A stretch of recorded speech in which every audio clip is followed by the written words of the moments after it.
Do you know what to do in this terrible situation? I'm sure you've seen it by now. This woman got choked out and then sexually assaulted. Absolutely terrible.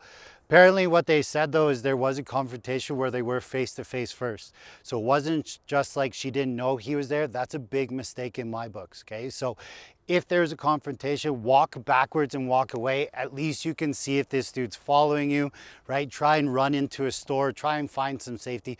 Do something, because as you've seen, it just got worse and worse and worse. And good self-defense is preventing that from taking place. But that didn't happen, so let's talk about some things that maybe could save her life.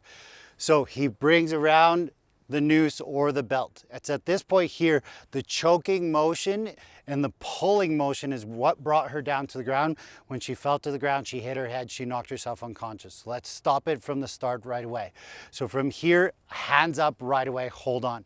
Your goal though is to spin around. So he spins around, right? And he tries to get out. That's not easy though, especially like my belt kind of knocks it here, right? It's an awesome belt for that reason.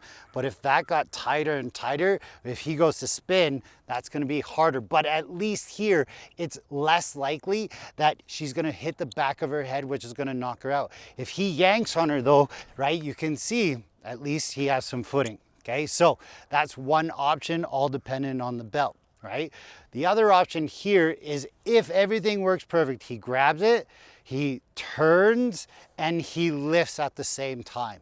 That would be absolutely ideal. Don't hold on to it, push and start just fully sprinting at that point. Or if you need to, grab an equalizer, do what you got to do, okay?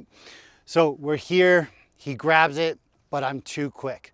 Ends up on the floor. Anytime that you possibly end up on the floor, okay, tuck your chin into your chest so you don't hit the back of your head. It's so very important. So I pull, he's safe, right? His head didn't hit. Now maybe there's a fighting chance. Especially if they're bigger and stronger like I am, I'm just gonna keep dragging him. It's your grip that's gonna save you.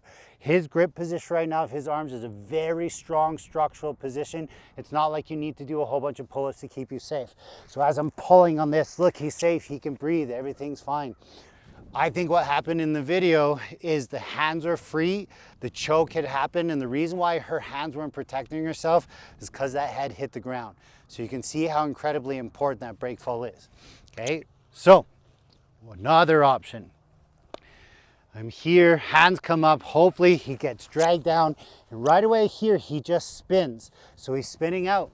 Notice that's a little bit easier than the standing position, because in the standing position, you got to turn and then lift, right? Watch the difference between the two. The standing, hold on, the standing position, right? And he's turning and lifting. He's getting better and better, but it's not very good in my opinion. It's not bad though, right? It's just giving you guys options. He gets down, hey, a little different there. He's getting even better with it now. But let's say I get him, I got it that time, and I'm pulling, spin, spin, spin, spin, spin.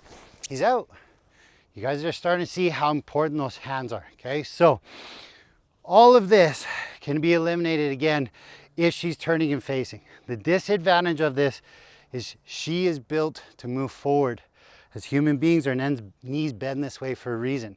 So if I come up like this and try and hook around from behind, it's easy. From the front, he just stops it. Pretty simple, right? So that's the difference there. I really hope she's okay, right? That's a shitty place to be. Stay safe out there, guys.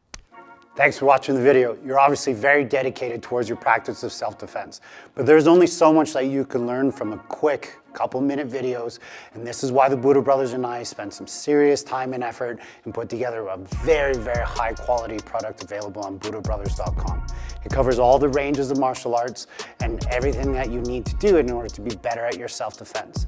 But what it also does is it walks you through how to train it by yourself, how to train it with a partner, so that you're actually building the skills and the attributes needed for self-defense.